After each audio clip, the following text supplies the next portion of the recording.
hutang piutang. Sebelum itu perkenalkan anggota kami terlebih dahulu. Perkenalkan, nama saya Aurelia Fiorenza Janika Purnomo. Perkenalkan, nama saya Rizka Regina Andika Putri. Perkenalkan, nama saya Syifa Safinatu Salma. Perkenalkan, nama saya Iwan Regina Putri. Dan ada teman kami yang bernama Angga Dwiyatul Levan yang tidak hadir. Pokok pembahasan yang akan kami bahas kali ini, yang pertama ada pengertian hutang piutang, yang kedua dasar dan hukum hutang piutang, yang ketiga rukun dan syarat dalam hutang piutang, yang keempat kewajiban yang harus ditepati, dan yang kelima ketentuan hutang piutang. Yang pertama ada pengertian hutang piutang. Pengertian hutang piutang. Hutang piutang atau qard mempunyai istilah lain yang disebut dengan dain. Istilah dain ini juga sangat terkait dengan istilah qard yang menurut bahasa artinya memutus. Menurut terminologi fikih bahwa akad hutang piutang adalah memberikan sesuatu kepada seseorang dengan perjanjian bahwa dia akan mengembalikan sesuatu yang diterimanya dalam jumlah yang sama dan dalam jangka waktu yang disepakati. Yang kedua adalah dasar hukum hutang piutang. Terdapat pada Quran Surat Al-Baqarah ayat 245 dan hadis Rasulullah. Yang pertama, terdapat pada Quran Surat Al-Baqarah ayat 245 yang artinya, siapakah yang mau memberi pinjaman kepada Allah, pinjaman yang baik menyerahkan hartanya di jalan Allah, maka Allah akan melipat gandakan pembayaran kepadanya dengan melipat ganda yang banyak. Allah menyampaikan dan melapangkan rezeki dan kepadanya lah kamu dikembalikan. Quran Surat Al-Baqarah ayat 245.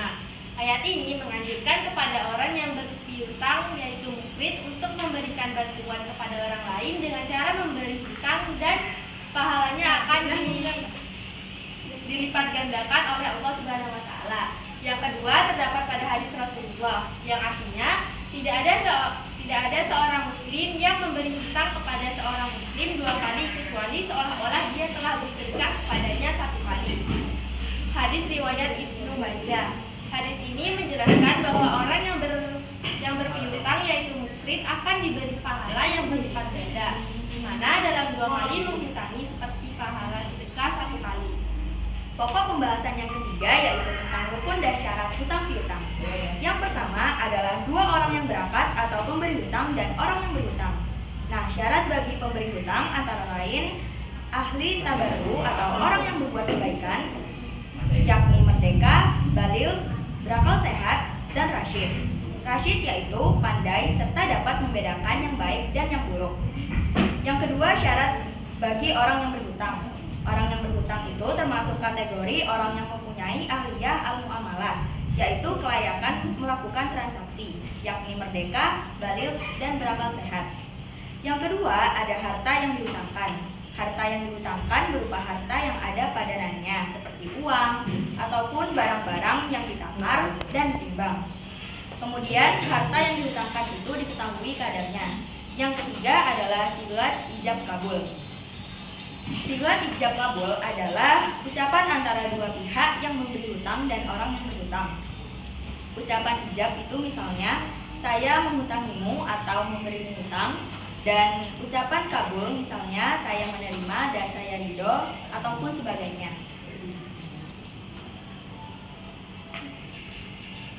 Untuk pokok pembahasan yang keempat, ada kewajiban yang harus ditepati. Yang pertama, menumbuhkan rasa tanggung jawab. Dengan berhutang, seseorang belajar untuk lebih bertanggung jawab atas tindakan dan keuangannya.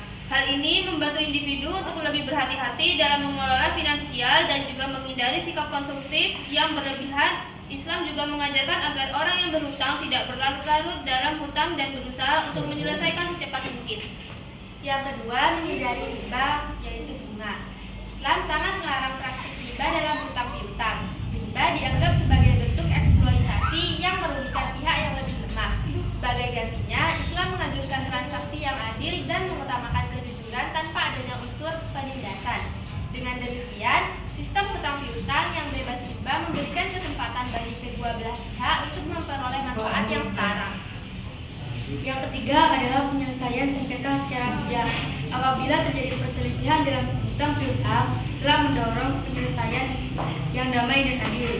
Hal ini dapat dilakukan melalui mediasi, perjanjian yang jelas, atau bahkan melalui pihak ketiga jika diperlukan. Pendekatan yang diambil harus mengutamakan keadilan dan kesejahteraan kedua belah pihak. Kemudian yang keempat atau yang terakhir adalah peluang untuk memperoleh pahala. Islam mengajarkan bahwa memberi pinjaman kepada orang yang membutuhkan bukan hanya membantu mereka secara materi, namun juga merupakan amal kebaikan yang akan mendatangkan pahala.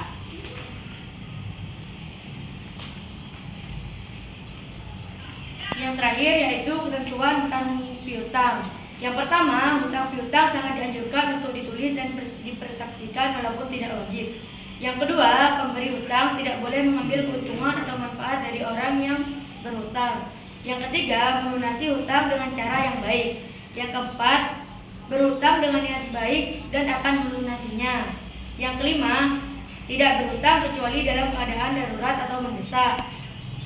Yang terakhir, yaitu jika terjadi keterlambatan karena kesulitan keuangan, hendaklah orang yang berhutang memberitahukan kepada orang yang akan memberikan hutang. Dan yang terakhir, segera melunasi hutang. Sampai di sini apakah ada yang mau ditanyakan? Tidak. Sekian presentasi dari kami, kurang lebihnya mohon maaf dan terima kasih. Wassalamualaikum